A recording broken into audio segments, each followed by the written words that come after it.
Donc ici, je vais forcer M à 1. Ok, donc là, je viens de forcer M à 1 et nous sommes rapidement passés à l'étape 2.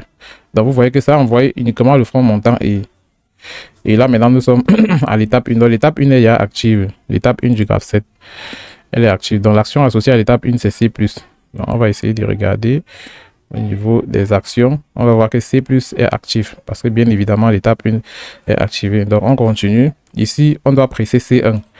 Donc pour presser C1, pour que le capteur C1 soit touché, revenons sur le schéma. Pour que le capteur, ouais, le vérin C, voici le vérin C. Pour que le capteur C1 soit pressé, il faut que la tige du vérin sorte. Et lorsque la tige du vérin va sortir, il ne va plus presser le capteur C0 parce qu'il presse le capteur C0 lorsqu'il a sa position au repos. Donc lorsqu'il sort déjà pour aller à sa fin de course, il va presser C1 et il désactive C0. Donc c'est ce qu'on va faire ici pendant la simulation. On va désactiver C0 et on va également désactiver le bouton poussoir M là. Donc, on va désactiver M parce que dans la réalité, c'est un monostable. Donc, lorsqu'on presse et on relâche, il rentre à sa position 0, puisqu'on est à 1. Donc, on ne peut plus revenir ici à l'étape 0, selon la logique du graphe 7. Donc, ici, puisqu'on veut lancer C+, ou même l'étape là, voici l'étape 1. Ok, donc pour passer de l'étape 1 à l'étape 2, il faut presser le capteur C1. Donc j'étais en train de dire que pour que le capteur C1 soit pressé, il faut qu'on quitte le capteur C0. Donc on va venir ici désactiver C0. Voici C0 ici. On va le désactiver. Et lorsqu'on le désactive, vous voyez que le vert s'éteint. Ok. Donc lorsque je désactive maintenant C0, je peux maintenant activer C1. Donc voici ici. Et ça va me permettre d'activer l'étape 2 du graphe 7. Donc ici, je coche C1. Et là, j'ai l'étape 2 qui est active. Donc, à chaque fois au-dessus de la variable étape active, vous avez le numéro de l'étape active. Salut à tous. Aujourd'hui, nous allons programmer un graphe 7 sur TIA Portal et le simuler à partir de PLC Sim. Donc, nous n'allons pas utiliser Factory.io aujourd'hui. Je vais vous montrer comment dans PLC Sim, la simulation se comporte. Donc, nous avons pris cet exemple simple pour illustrer. Donc, au niveau du fonctionnement, on vous dit... Le profilé est disposé manuellement entre les morts des étaux. Il est détecté par le capteur P. Donc, voici le profilé ici. C'est cette barre-ci qu'on doit couper. Et le capteur P, il est là. Donc, le capteur doit être pressé chaque fois qu'on va poser le profilé dans l'étau. Donc, c'est en fait de ça qu'il s'agit ici. Et on dit la mise en marche du système est commandée par un bouton poussoir M et pourra s'effectuer uniquement si les 4 actionneurs sont en position rentrée. Donc, les 4 actionneurs qu'on a ici sont les 4 vérins ici. Donc, on a le vérin A, le vérin B, le vérin C, le vérin D. Donc, la position rentrée est renseignée par le capteur fin de course. Donc, on a les différents capteurs fin de course A0, B0, C0 et D0. Donc, lorsque la tige du vérin est rentrée, cette tige-là presse les différents capteurs fin de course et envoie l'information au niveau de l'automate. Donc, c'est de ça qu'il s'agit à ce niveau. Maintenant, on dit une première coupe sera effectuée afin de dégauger la surface de référence si un profilé est présent. Le profilé est immobilisé par l'étau C, le sciage est assuré par l'actionneur D. Donc, le profilé est immobilisé par l'étau C. Voici l'étau C ici, là. Donc, il faut pousser la tige du vérin ici pour que l'étau C serre le profilé. Et voici la scie ici. Donc, la scie est équipée de son moteur que vous voyez derrière là. Et la scie va d'abord couper l'extrémité de l'étau pour une première fois pour que les autres coupes soient beaucoup plus parfaites, quoi. Parce que les bordures du brut, en fait, ne sont pas uniformes. Donc, c'est la raison pour laquelle il faut d'abord tailler les bordures. Donc ici on dit le sciage est assuré par l'actionneur D. Donc voici l'actionneur D ici, c'est ce vérin-ci. Il faut le rapprocher pour que la lame de la scie vienne couper le profilé en fait. Donc ici on dit après le premier tronçonnage, le profilé sera avancé d'un pas par l'actionneur A après le serrage du profilé dans l'étau B. Donc il faut d'abord serrer le profilé dans l'étau B. Donc c'est lorsqu'on serre le profilé dans l'étau B que le vérin A pousse tout cet ensemble-ci pour qu'il puisse se rapprocher de la scie. Donc, je ne sais pas si vous voyez un peu. Donc, si je serre l'étau B et que je pousse tout l'ensemble-ci avec la tige du vérin A, ça va se rapprocher de la scie. Donc, lorsque ça se rapproche déjà jusqu'à la position de la coupe, la première chose à faire, c'est de serrer d'abord l'étau C, relâcher l'étau B avant de couper. Donc, c'est ce qu'on va expliquer ici à la fin. Pour toute action de tronçonnage, le profilé devra être serré uniquement par le vérin C. Donc, si j'ai serré avec le vérin B pour le pousser d'un pas, au moment de scier, je vais le serrer uniquement par l'étau C et relâcher l'étau B qui était précédemment en mode sortie, quoi. Et du moins, et relâcher le vérin B qui était en mode sortie, c'est-à-dire que la tige du vérin était sortie pour serrer le profilé. Donc ici, on dit le cycle pourra se dérouler soit en marche automatique tant que tant qu'un profilé est présent, soit en marche cycle par cycle, ce qui nécessite une impulsion sur le bouton pour soit marche pour chaque cycle. Et c'est normal. La marche cycle par cycle, ça veut dire que lorsque j'ai fini un cycle de fonctionnement du graph7, je suis obligé d'appuyer encore sur le bouton marche pour relancer le prochain cycle. Or, lorsque le cycle est automatique, dès que j'appuie sur le bouton ME, je n'ai plus besoin de revenir encore appuyer pour relancer le prochain cycle. Donc, ça se fait de manière automatique. Et ici, on me dit réaliser le graph7 d'un point de vue système. Réaliser également le graph7 d'un point de vue automate. Modifier ce graph7 en implantant un compteur qui permettra l'arrêt du cycle après avoir coupé 10 pièces. Donc, lorsqu'on parle de graph7 du point de vue système, il s'agit simplement de décrire toutes les différentes actions qui vont se produire dans le système, tout simplement. Donc, si je dis par exemple que étape 1, alors à l'étape 1, par exemple, on aura, je prends un exemple banal, on aura par exemple sortie de la tige du vérin A. Ça, c'est un exemple que je prends. Donc, on va écrire normalement que sortie de la tige. Donc, il faut énumérer normalement de telle sorte qu'un profane, en regardant, puisse comprendre. Donc, on va pas passer notre temps à écrire tout ça. On va directement faire le graph7 du niveau 2. Donc, je vous explique rapidement comment le système fonctionne. Et également, j'ai le graph7 de niveau 1. De niveau 2, pardon, que j'ai fait juste à côté. Dans le graph7, de point de vue système, c'est le graph7 de niveau 1, mais on était supposé décrire les tâches au niveau des différentes actions et des réceptivités. Mais pour gagner en temps, j'ai rapidement fait le graph7 du niveau 2. Je pense que chacun peut faire le graph7 du niveau 1 selon l'énoncé.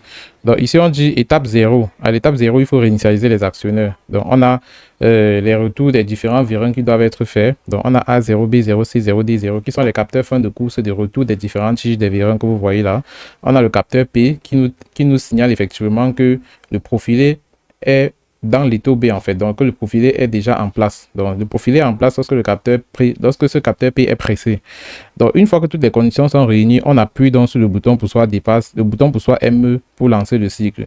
Donc lorsqu'on lance donc le cycle, la première étape c'est d'actionner l'actionneur C. Donc ici on a C+, qui va nous permettre de faire sortir la tige du virin. Ça va permettre à l'étau C de serrer le profilé et puis on va couper l'extrémité du brut ou alors du profilé.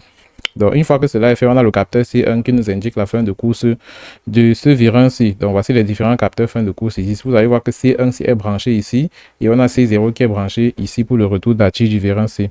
Après cette étape, on a rapidement D plus et KM. Donc, lorsqu'on a serré, lorsque l'étau C a serré le profilé, on voit donc que la scie peut donc venir couper l'extrémité du profilé. Donc, pour que cette scie se rapproche pour couper, il faut actionner D et il faut également démarrer ce moteur-ci. Donc, le démarrage du moteur est assuré par un contacteur qui s'appelle KM. C'est ça qu'on a mis ici, c'est son préactionneur. Et ici, on a D+. Donc, D+, également, c'est le préactionneur de ce virin. Donc, lorsqu'il va envoyer donc l'air en haute pression, ça va donc faire sortir la tige du virin et puis le virin va rapprocher la scie jusqu'à ce que le profilé sera coupé. Donc, c'est un peu ça. Et on a le capteur fin de course qui nous indique les fins de course de sortie et de retour de la tige du virin. Donc, ici, on a D1 qui nous indique la fin de course de D. Et après cela, on aura directement D-, C- et KM. Donc, une fois que cela a été fait, on peut donc desserrer l'étau C. On peut donc faire rentrer le virin D. Et on maintient la scie en marche. Donc, c'est ce qu'on explique ici. Ici, on a KM qui reste à 1. Donc, après ça, on a C0, D0 qui sont les différents capteurs de fin de course de retour des virins C et du virin C et du virin D. Donc, une fois que cela a été fait, on peut donc actionner B+. Donc, ici, on actionne B+. Lorsqu'on actionne B+, c'est lorsque on veut pousser tout l'ensemble ici là. Donc, pour pousser tout l'ensemble ici, il faut d'abord serrer le profilé avec l'étau B. Et une fois que cela a été fait, le virin A peut donc pousser tout l'ensemble cela vers l'avant. Donc, à chaque fois, il va pousser d'un pas, comme c'est indiqué dans l'énoncé. Donc, ici, on a donc B+, et on a le capteur B1. Donc, ici, on va serrer l'étau B pour que le profilé soit bien attrapé lors de son déplacement. Et on aura le capteur B1 qui va nous indiquer la fin de course du virin B. Donc, après cette étape, on passe rapidement à A+. Donc, lorsqu'on a serré, A peut donc venir pousser l'ensemble vers l'avant, puisqu'il va le pousser d'un pas pour permettre le prochain sillage. Donc, on a A+, et on a le capteur A1 qui va nous indiquer la fin de course de sortie de la tige du virin A. Donc, après cela, on aura donc le retour de B. Donc, l'étau B va donc se desserrer. C'est ça que vous voyez ici, on a mis B-, et il est indiqué par son capteur fin de course de retour de sa tige du virin qui s'appelle B0. Et ensuite, on passe à l'étape 7. L'étape 7 ici, c'est C+. Donc, vous allez remarquer que chaque fois qu'on rapproche le profilé d'un pas, on reprend presque les mêmes étapes qu'ici au début. Donc, on a C+, on sait d'abord. Et on a bien précisé que le sillage est assuré uniquement par l'étau C. Donc, tant que ce n'est pas seulement l'étau C qui est serré, il n'y a pas de sillage. Donc, si l'étau C est serré et également l'étau B est serré, on ne scie pas. Donc, on ne cycle lorsque c'est uniquement ce monsieur qui travaille en fait. C'est pour ça que vous voyez, on a fait rentrer B avant de serrer C. Donc, ici, on vient encore serrer le profilé et puis on va venir le couper ici avec D plus et KM. On a le capteur fin de course D1. Après, on dessert D et C. Et ici, on maintient toujours la scie en marche. Donc après ça, on a les capteurs fin de course C0, D0 et ici on a A-. Donc A- c'est pour dire que ce monsieur-ci peut déjà rentrer à sa position initiale. Et ici on a auto et A0. Du moins, lorsque je suis déjà à A-, je considère que je viens d'effectuer un cycle puisque j'ai déjà poussé le profilé et on a coupé et puis je rentre à ma position de repos. Donc je viens de faire un cycle. Maintenant, pour continuer dans le graphe 7, on a donc le choix entre le mode cycle par cycle ou alors le mode auto. Donc ici, lorsqu'on a A-, le retour A- est assuré par le capteur, est renseigné par le capteur A0. C'est ça que vous voyez ici. Et ici, on dit donc que si je suis en marche cycle par cycle et que la pièce est présente dans l'étau B, ça veut donc dire que je dois retourner à l'étape 0. Je ne sais pas si vous voyez bien, parce que ici, à la dernière question, on a bien dit le cycle pourra se dérouler en marche automatique tant qu'un profilé est présent, soit en marche cycle par cycle, ce qui nécessite une impulsion sur le bouton poussoir marche pour chaque cycle. Donc, pour que le bouton poussoir marche soit actionné pour chaque cycle, il faut absolument qu'on reboucle le graphe 7 à l'étape 0. Comme ça, on va appuyer sur M pour relancer le cycle. Mais pour que le cycle soit automatique, il faudrait que dès que je clique sur M, que le cycle fonctionne seul sans me déranger. Donc, que ça arrive ici à la fin du cycle, il détecte que le commutateur, s'il est en mode auto, il revient rapidement ici et il continue son cycle. Donc, c'est un peu ça. Donc, ici, je dis que si je suis en mode auto, mon capteur A0 pressé, mon capteur P pressé, ça veut donc dire que je peux revenir donc ici, je fais D-, C- et KM.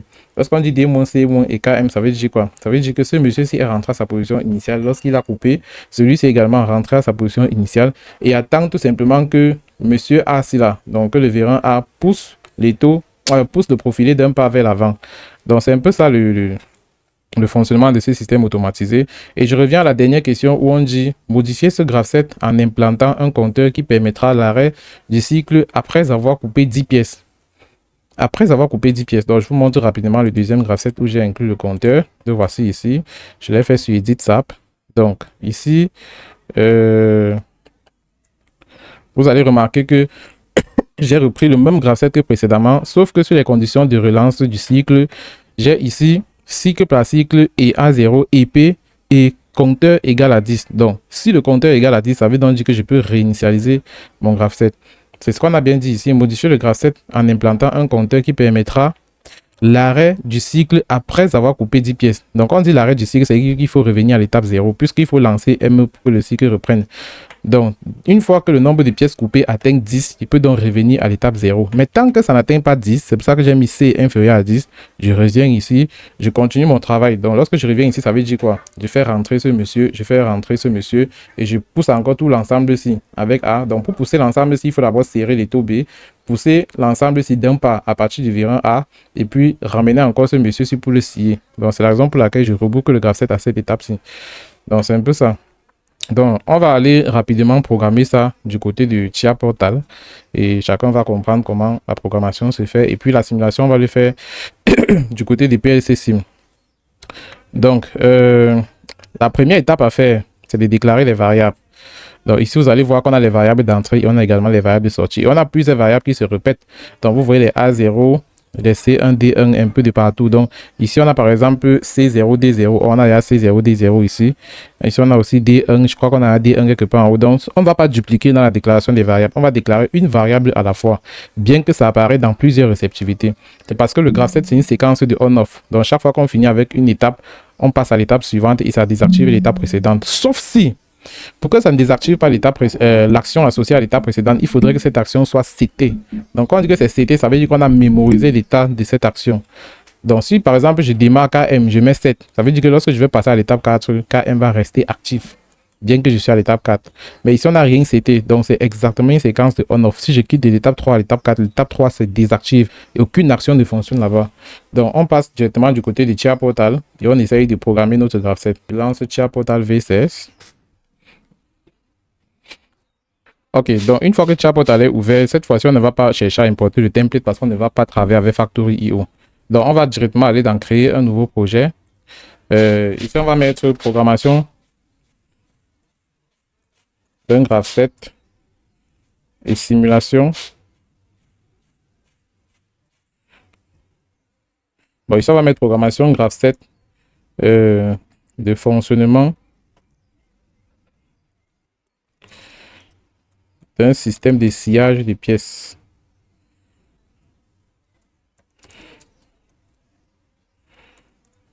Par morceau. En mettant d'un système de sciage des pièces et simulation avec PLC Sim. Ok, donc ici au niveau du chemin d'enregistrement, là j'ai mis mes projets Chapotal uniquement. Je vais mettre ça au bureau d'abord. Et puis je vais mettre sélectionner un dossier. Donc lorsque vous voyez desktop ici à la fin, ça veut dire que vous avez enregistré le fichier qui contient ce nom-ci au bureau quoi. Alors là je vais cliquer sur créer et je vais aller chercher le CPU. Donc à cette étape, je vais aller dans configuration des appareils et je vais aller sur ajouter un appareil. Je cherche un contrôleur. Donc je vais aller sur contrôleur. Ici, je prends un Simatic S7200. Je pars au niveau du CPU. Je peux prendre par exemple un CPU 1214 DC. Ou peut-être un 1215. Bon, j'ai déjà pris le 1214. Tout ça, c'est pareil. Donc ici, il faut prendre la dernière version, qui est la version 4.4. C'est la plus récente, compatible avec PLC Sim. Si vous prenez les versions antérieures, ça ne va pas marcher. Donc une fois qu'on a choisi la version, clique sur Ajouter. Ok, là, on a déjà ouvert Tia Portal. Donc la première chose à faire, c'est de déclarer les variables qu'on va utiliser. Et je rappelle qu'on doit les déclarer de façon à ce qu'on puisse les retrouver dans PLC Sim. Donc, je vais d'abord regarder le nombre de variables digitales que j'ai ici. Du moins, ce que mon CPU peut accepter. Je vais venir ici dans Propriétés. Lorsque ça ne s'ouvre pas, vous tirez ça ici en bas. Donc, vous venez ici. Lorsque la flèche s'affiche, vous tirez comme ceci pour monter. Et je reviens là. Je vais aller dans Variable IO. Donc, ici, je vois que j'ai droit à... Je pars de 0. 1, 2, 3, 4, 5, 6, 7, 8, 9, 10, 11, 12, 13, 14. Bref, à peine 14 entrées. Et j'ai aussi plusieurs sorties. Donc, ici, j'ai sorties vont de 0 jusqu'à 7, ça fait 8, 9, 10. Donc, j'ai 10 sorties ici. Donc, je vais essayer de déclarer toutes mes variables directement ici. Parce qu'il faut que ces variables soient adressées avec pourcentage I et pourcentage Q, puisque je vais simuler dans PLC Sim. Donc, je vais venir ici. Je déclare toutes mes variables. Soit je les déclare ici, soit je les déclare dans variable API ici. Donc, je viens dans mon système, je regarde la maquette. Je vois que toutes les variables d'entrée, ce sont les capteurs avec les boutons pour soi. Donc, mes différents capteurs que j'ai A0, j'ai A1. Voici A1 qui est caché quelque part ici. Ensuite, j'ai B0, B1, C0, C1, D0, D1 et P. Donc, voilà tous mes capteurs. Il y a aussi M. N'oubliez pas qu'il y a M avec auto.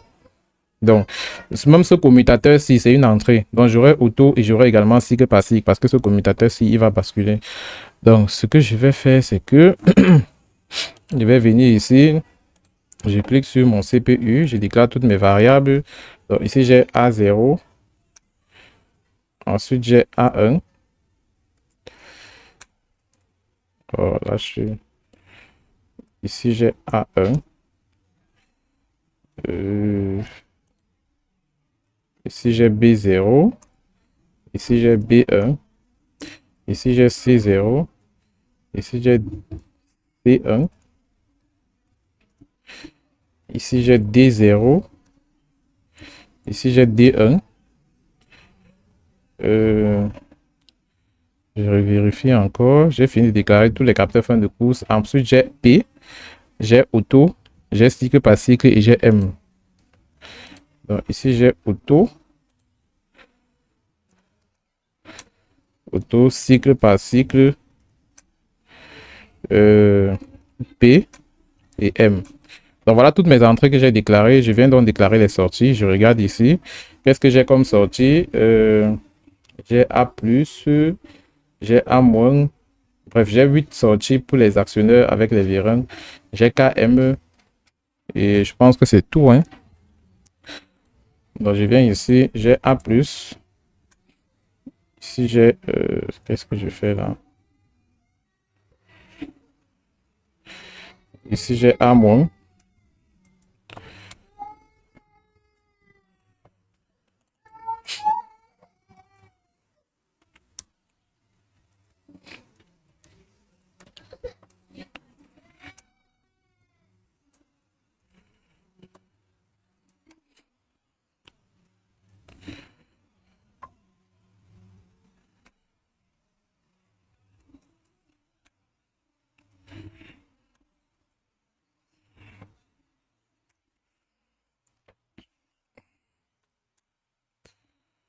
Ok, donc là, je pense que j'ai déclaré toutes mes sorties. Donc, il y a tous les 4 actionnaires ici. Et également, il y a KM pour le moteur. Donc, j'ai 9 sorties et le reste sont les entrées. Je pense, je voulais aussi attirer votre attention sur le fait que si jamais vous déclarez les variables et que ça veut dépasser le nombre qui a été fixé ici, donc vous pouvez venir ici, vous ajouter d'autres modules analogues, d'autres modules digital par exemple.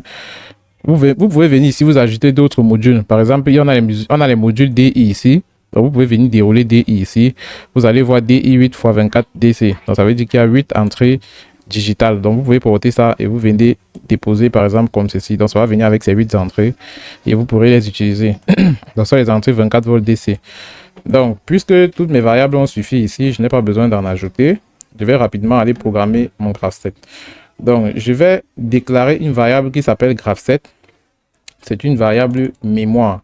Donc, je viens ici dans variable API. Je pars dans table des variables standards. Ici, je constate qu'il y a toutes les variables que j'ai déclarées là-bas. Donc, je peux venir ici, j'ajoute la variable graph7 ou alors j'ajoute une variable étape active. Étape active, c'est une variable entière, donc c'est une variable de type int et son adresse est pourcentage MW étant même pourcentage MW4. Donc, ça doit être une adresse mémoire. Donc, ça, c'est un mot. Généralement, les pourcentages MW sont des mots. Et les pourcentages M sont les adresses mémoire. Bon, on n'a pas de pourcentage M ici. Donc, je peux venir directement dans le bloc de programme. Ensuite, je viens dans main OB1. Donc, là, je suis dans main OB1. Je vais d'abord initialiser mon graph7. En programmation Siemens, on initialise le graph7 dans l'OB Startup. Donc, il faut toujours venir dans l'OB Startup. Vous cliquez sur bloc d'organisation, vous prenez Startup et vous initialisez votre graph7. Donc, ce que vous allez constater, c'est que dans le système automatisé, c'est la seule action qui se fait de façon manuelle. C'est le dépôt de la pièce qui se fait de façon manuelle ou alors le dépôt du profilé. Comme on vous dit bien ici, le profilé est disposé manuellement entre les morts des étaux. Bon, c'est bel et bien indiqué ici et il est détecté par le capteur P. Donc, ici, je vais venir ici.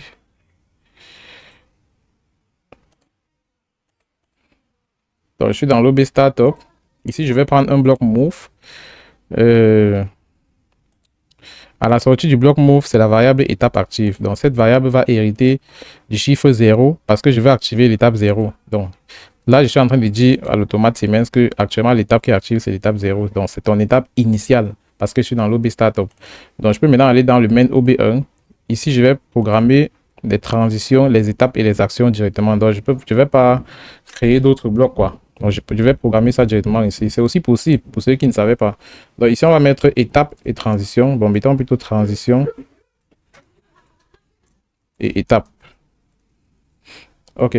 Donc, on met transition et étape ici. Et ici, on met les actions. Donc, on vient sur le graph7 et on essaye de programmer ça rapidement. Donc ici, vous allez voir que la condition pour activer l'étape 1, il faut que l'étape 0 soit active et que toutes les réceptivités soient vraies. Donc, on va rapidement pour finir ça ici. Donc ici, j'aurai 1, 2, 3, 4, 5, 6 contacts. 6 contacts avant d'utiliser un bloc Move pour activer l'étape 1. Donc ici, je vais mettre un comparateur pour comparer l'étape active du graph7 d'abord à 0 parce que la condition d'activation d'une étape dans le graph7 est conditionnée par l'activation de son étape précédente et de la réceptivité. Donc, si je veux activer l'étape 1, il faut d'abord que l'étape précédente qui est 0 soit active et que la réceptivité soit vraie. Ça, c'est la condition d'activation d'une étape dans le graph7. Donc, ici, j'ai 4 contacts. 1, 2, 3, 4, 5 et 6. Si je ne me trompe pas. Ici, j'ai 1, 2, 3, 4, 5, 6. OK. Donc ici, je commence par A0. Ensuite, j'ai B0. Donc tous les actionnaires doivent être réinitialisés. C0. Ici, j'ai D0. Et ici, j'ai P dans le capteur de présence du profilé. Et enfin, ici, j'ai M pour lancer le cycle. Donc, une fois que toutes les conditions s'y sont réunies, je peux donc utiliser un bloc Move pour activer l'étape 1. Donc, la variable étape activée doit donc hériter du chiffre 1. Donc là, je viens de programmer l'étape et la transition entre 0 et 1. Donc, c'est un peu ça. Je vais donc venir ici, je compare l'étape active du graph7. Donc, je copie étape active, je colle ici. Je compare ça à 1. Et je regarde mon graph7 pour passer de l'étape 1 à l'étape 2. La réceptivité, c'est C1. Donc, je vais mettre un contact normalement ouvert ici et je vais appeler ça C1. Et ici, je prends un bloc move. Donc, je peux copier ça, je viens coller ici. Ça me permet d'activer l'étape 2 du graph set. Donc, le processus sera répété presque partout pour activer les autres étapes. Donc, je peux faire un copier-coller. Je compare le graph set à l'étape 2. La réceptivité, c'est D1. Donc, ici, j'ai D1. Ça me permet d'activer l'étape 3. Alors, je continue. Ici, pour activer l'étape 4, qu'est-ce que j'ai? Pour activer l'étape 4, j'ai l'étape 3 avec... Oh là là là là là là. Pour activer l'étape 3, il y a deux conditions. Attention. Pour activer l'étape 3, on compare le graph set à l'étape 2 et on valide la réceptivité D1. Ou alors, on le compare à l'étape 10 et on valide la réceptivité auto.A0.P1. Donc, attention. Attention, ici, on a étape 2 et D1. Ça, c'est une première condition. On peut également l'activer à partir de la reprise d'étape ci. Donc, ici, je vais venir, j'ajoute une branche. Donc, je ouvre une branche à ce niveau. Je copie les deux lignes ici. Je viens là, je colle. Ici, je vais fermer la branche comme ceci. Donc, je vais comparer le graph set ici à l'étape 10. Et quelles sont les réceptivités? On a auto, A0 et P. Donc, je vais ajouter d'autres contacts ici. J'ajoute deux autres contacts. Donc, ici, j'ai auto. Ensuite, j'ai A0. Et ensuite, j'ai P. OK. Donc, il faut que toutes ces conditions... En fait, voici les conditions qu'il faut pour activer l'étape 3. Donc, c'est soit ça et D1, soit étape 10 et tout le reste ici, en fait. Donc, je passe à l'étape 4. Donc, je vais copier ça. Et ici, je viens coller. Je vais dire que, bon, pour activer l'étape 4, il faut que l'étape 3 soit active et C0, D0. Donc, ici, j'ai l'étape 3. Et ici, j'ai C0, D0. Donc, ça me permet d'activer l'étape 4. Ensuite, je passe à l'étape 5. Donc, ici, je compare le graph set à l'étape 4. Je viens ici. La réceptivité associée à l'étape 4, c'est B1. Donc, ici, je vais mettre B1. OK. Je peux continuer. Donc, je viens ici. Qu'est-ce que je vais faire? Je programme. Ici, c'est l'étape 5. OK. Donc, maintenant, je passe à l'étape 6. Je compare le graph set à 5. Et ici, ça me permet d'activer 6. Quelle est la réceptivité qu'il y a entre 5 et 6? Donc, c'est ça qui m'inquiète. Entre 5 et 6, j'ai A1. Donc, ici, je viens, je mets A1. Je continue. Ici, je compare le graph set à l'étape 6. Ça me permet d'activer l'étape 7. Ici, j'ai B0. Je continue. Ici, je suis à l'étape 7. Pour activer l'étape 8, il faut comparer. Il faut valider la réceptivité 7, 8, C1. Donc, ici, j'ai déjà C1. Ensuite, 8, 9, j'aurai D1. Donc, ici, je suis à 8. La réceptivité, c'est D1. Et ça me permet de valider l'étape 9. D'activer l'étape 9, pardon. Et ici, pour activer l'étape 10, il faut comparer le graph set. L'étape active à 9. Et la réceptivité, c'est C0, D0. Donc, ici, j'ai C0. Je vais ajouter un contact normalement ouvert. Ici, j'ai C0, D0. Donc là, j'ai activé l'étape 10. Maintenant, je peux continuer.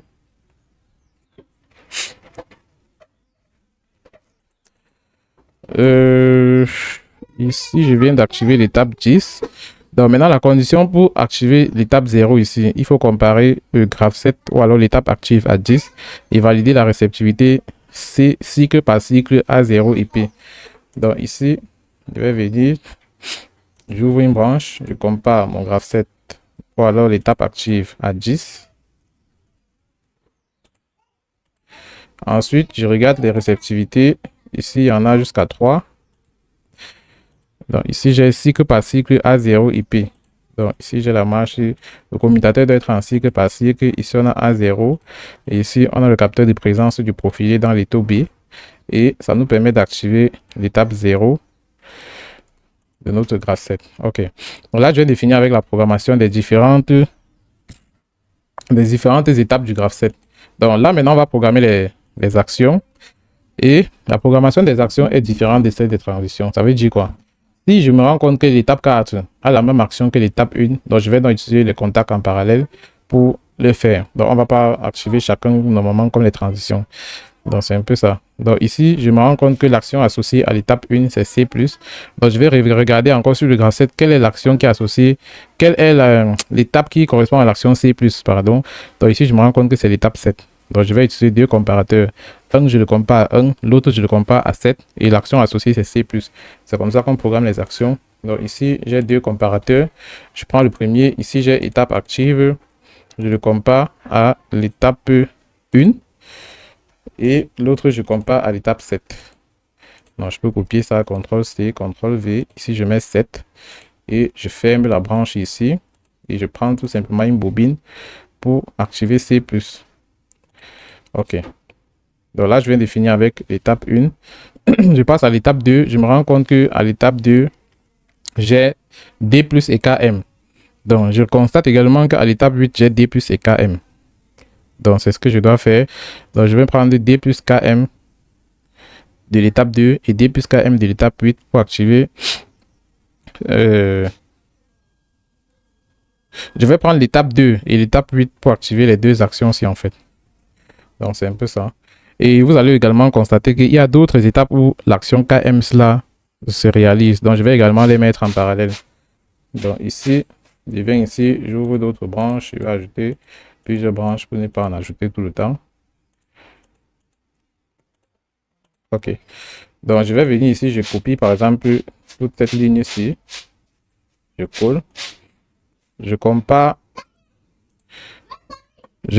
l'étape active du graph à 2. Je compare ça à 3. Bon, je compare d'abord à 2 et à 8. Parce que 2 et 8 ont les mêmes actions. Donc, ici, j'ai 2. Et ici, j'ai 8. Et les actions que j'ai ici, qu'est-ce que j'ai comme action?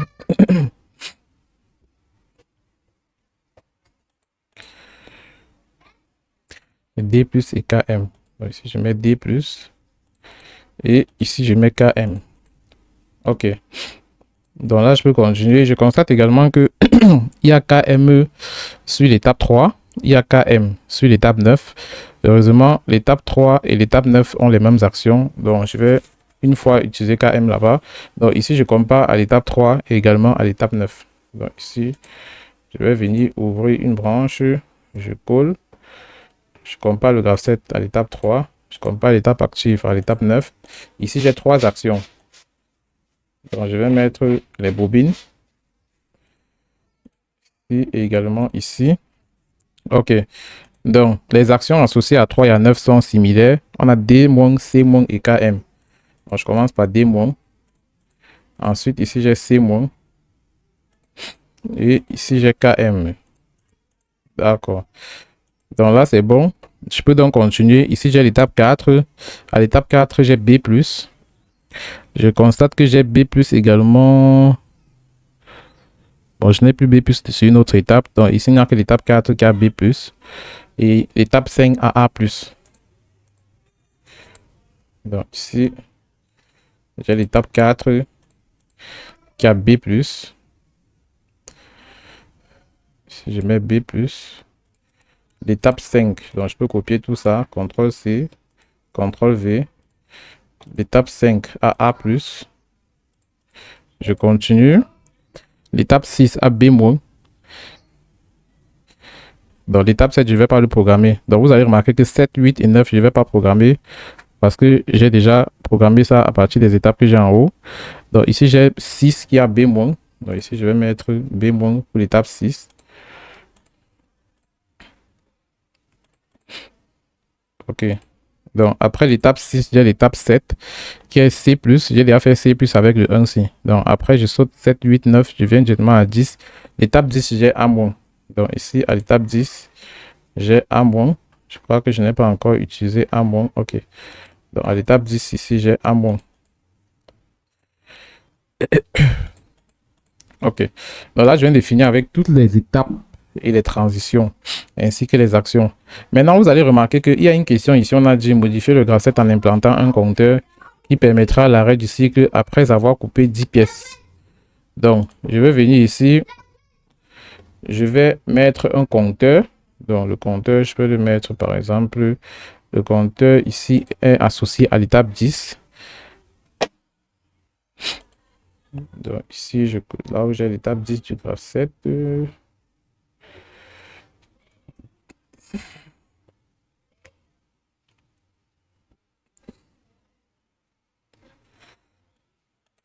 Donc, ici, c'est l'étape 10.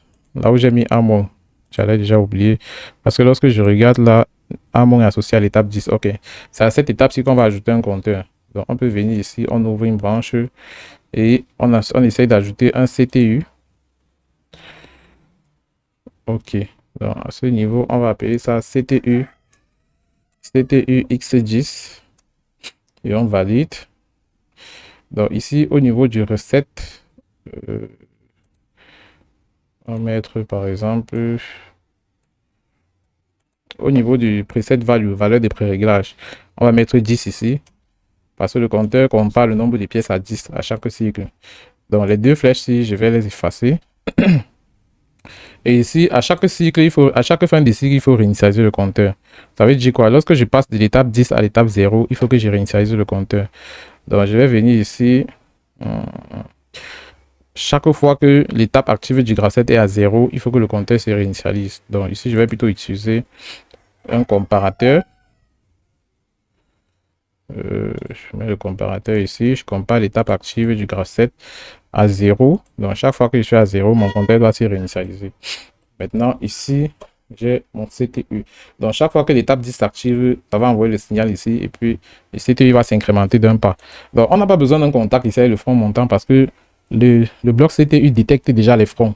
Donc, même s'il reçoit un qui est permanent, lui va plutôt détecter le front uniquement. Il va s'en foutre du reste du signal. Donc, c'est un peu ça. Donc, ici, j'ai le CTU et au niveau des réceptivités, je reviens ici. Au niveau des réceptivités, j'ai la réceptivité associée à l'étape 0. Je reviens ici. Vous allez voir qu'on a les contacts auxiliaires des conditions du comptage. On a C égale à 10 et on a C inférieur à 10, inférieur strictement à 10. Donc, dans la transition 10-3. La transition 10-3, c'était à quel niveau? C'était ici. OK. OK, donc, étant donné qu'on a la condition du compteur au niveau de l'étape 10, vous allez remarquer que je vais ajouter le contact auxiliaire de fin de comptage. Donc, ici, là, on met compteur égal à 10, il faut simplement utiliser un comparateur. Ici, je vais utiliser un comparateur. Et là, je vais mettre CTU.CV. Donc, à chaque fois, je compare la valeur de fin de comptage à 10. Donc, si CTU.CV est égal à 10, alors, je reviens à l'étape 0. Maintenant, si CTU.CV, donc je vais prendre le même comparateur. Si CTU.CV est inférieur à 10, donc je vais mettre strictement inférieur à 10. Alors, tu vas revenir à l'étape 3. Donc, comme on a bien expliqué ici, on revient à l'étape 3. Donc, ce que je vais ajouter sur le graphe 7, c'est un compteur à ce niveau. Donc, je viens tout simplement ici dans Action. Et je rappelle que ce logiciel s'appelle Edit SAP. Donc, c'est ici que j'ai l'habitude de dessiner les graphes 7. Donc, je vais mettre C égale C plus 1. Donc, c'est ici que j'incrémente le compteur. À chaque fois que je suis à l'étape 10, le compteur s'incrémente. C'est un peu ça. Et je crois que c'est bon avec le graphe 7. Je peux enregistrer. C'est bon également avec la programmation du graphe 7. Donc, tout ce qu'on peut faire maintenant, c'est essayer de simuler ce graphe 7. Donc, étant donné que la simulation se fera dans PLC Sim, je vais vous montrer comment on ouvre PLC Sim. Donc, ici, je lance la simulation à ce niveau.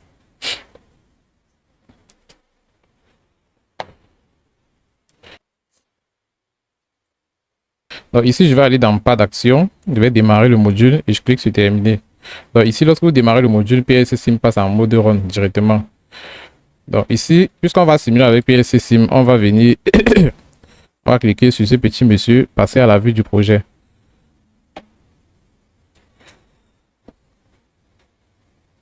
OK, donc une fois que PLC Sim est ouvert, on vient ici dans Nouveau projet. Donc, je vais laisser l'enregistrement au bureau. Je mets Système de CH Simulation. OK, donc je laisse ça au bureau et je clique sur Créer.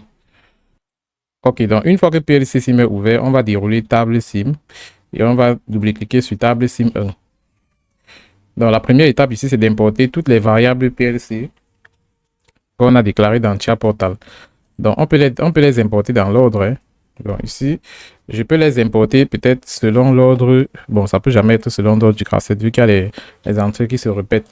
Donc, je vais les importer selon ma numérotation A0, par exemple, B0.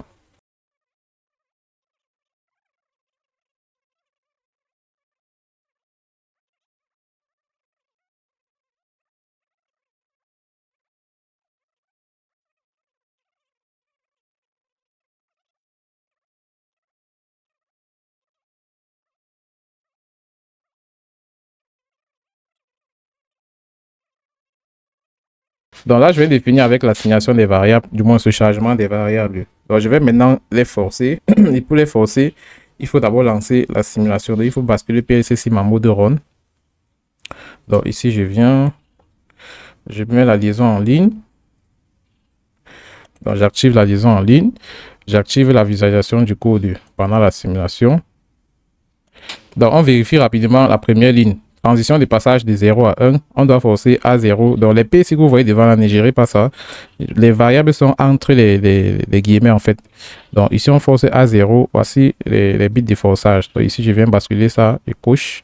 Donc vous voyez que lorsque ça met true ici, ça veut dire que ça y a forcé à 1. Donc vous voyez que le contact à 0 laisse déjà passer l'énergie. Je viens donc, je force B0, je force C0 et je force D0.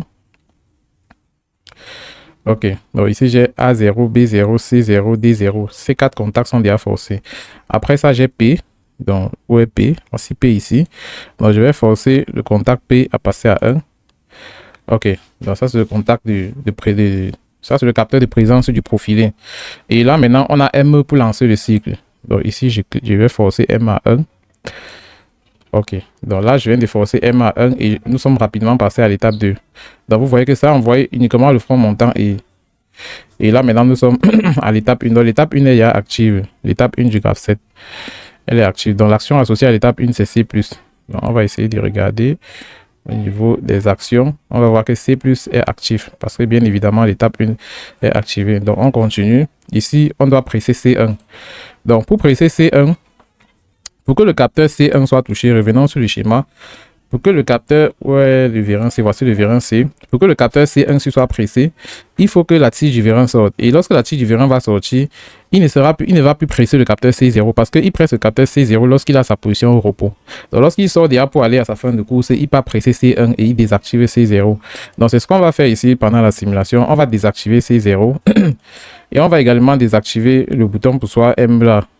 Donc, on va désactiver M parce que dans la réalité, c'est un monostable. Donc, lorsqu'on presse et on relâche, il rentre à sa position 0, puisqu'on est à 1. Donc, on ne peut plus revenir ici à l'étape 0, selon la logique du graph 7.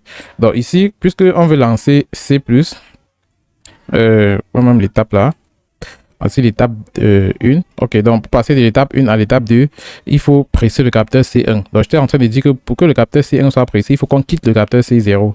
Donc on va venir ici désactiver C0. Voici C0 ici. On va le désactiver. Et lorsqu'on le désactive, vous voyez que le vert s'éteint. Ok. Donc lorsque je désactive maintenant C0, je peux maintenant activer C1. Donc voici ici. Et ça va me permettre d'activer l'étape 2 du graph 7. Donc ici, je coche C1. Et là, j'ai l'étape 2 qui est active. Donc, à chaque fois au-dessus de la variable étape active, vous avez le numéro de l'étape active. Donc, lorsque l'étape 2 est active, l'action associée à l'étape 2, c'est D plus et KM. Donc, on peut venir vérifier ça ici rapidement. L'action associée à l'étape 2, c'est D plus et KM. Donc, vous voyez que les deux ci sont en train de travailler et ceux-ci sont déjà arrêtés. Donc, c'est comme ça le graph 7, c'est une succession de on-off. Lorsque je quitte une étape pour aller à l'autre, l'action et l'étape associée à l'étape précédente, du moins l'étape précédente est désactive, donc son action c'est une conséquence. Et ici, c'est l'étape suivante qui travaille. Donc, je reviens ici, je suis à l'étape 2. Qu'est-ce que je dois vérifier sur la réceptivité? Je dois vérifier D1. Donc, je dois vérifier D1. Je viens donc ici, j'active D1 et ça me permettra d'activer l'étape 3. Donc, ici, je vais venir. J'active D1, voici D1 ici, je le coche et pap, je passe à l'étape 3. Donc vous allez voir que je suis actuellement à l'étape 3.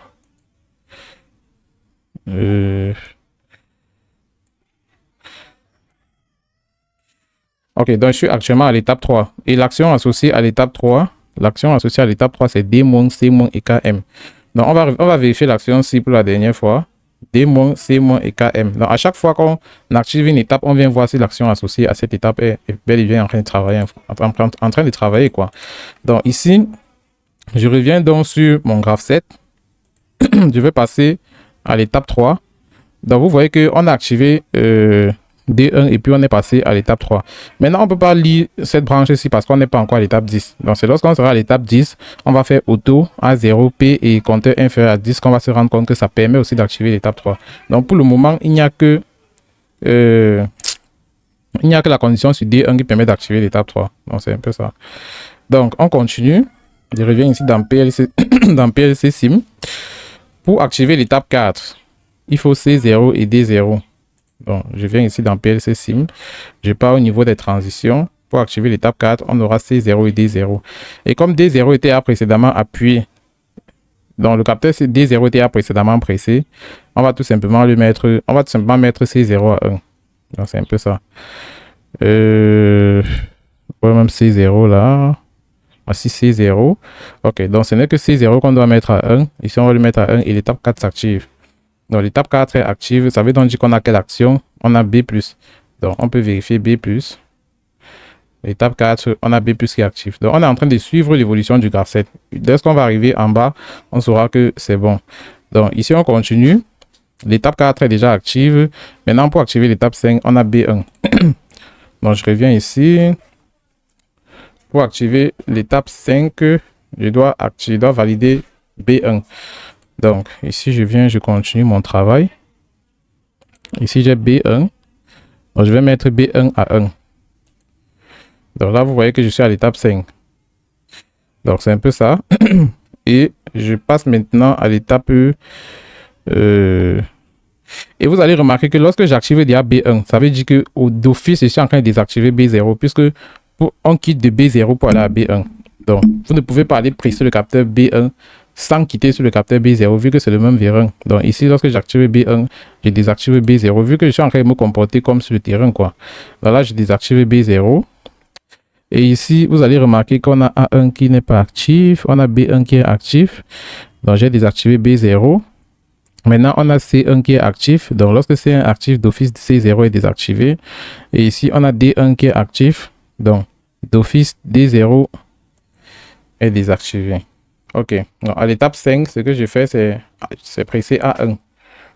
Donc, ici, je vais presser A1. Et je passe à l'étape 6.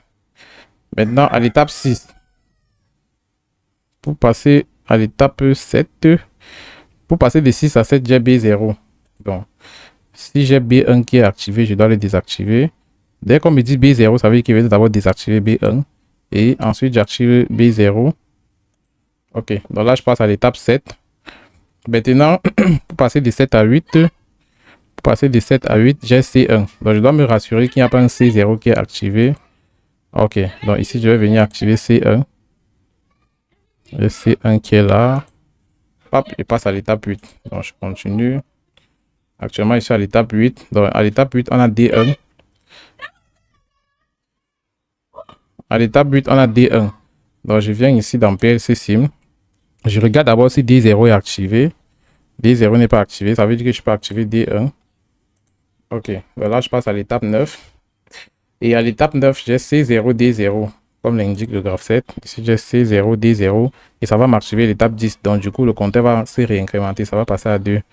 Donc, pour activer C0, D0, il faut que je me rassure que C1 et D1 ne sont pas actifs. Donc, je commence par C1. Ici, C1 est actif, je le désactive d'abord. D1 est actif, je le désactive également. Et j'active C0, D0. Donc, C0 et D0, ça me permet d'activer l'étape 10. OK. Donc, comme l'étape 10 est active, vous-même, vous voyez que le compteur est déjà à 2. Donc, on peut venir ici vérifier. Vous allez voir que le compteur s'est encore incrémenté. Donc, ça va faire la même chose. Et chaque fois que ça va atteindre la valeur des pré-réglages qu'on a ici, on pourra maintenant lancer la marche cycle par cycle, quoi.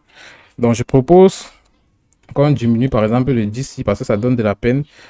Bon, mieux que je laisse comme ça. Vous pouvez faire le même job autant de fois que possible. Lorsque ça va atteindre la valeur qui est ici, vous pourrez lancer la marche cycle par cycle. Donc, supposons que cette valeur-ci, c'est par exemple 2. On suppose. Je fais ça juste pour la simulation. Et ici, je vais charger. OK. Donc, actuellement, on a atteint la valeur de consigne. Donc, 2, c'est la valeur de consigne. Ça veut donc dire que quoi?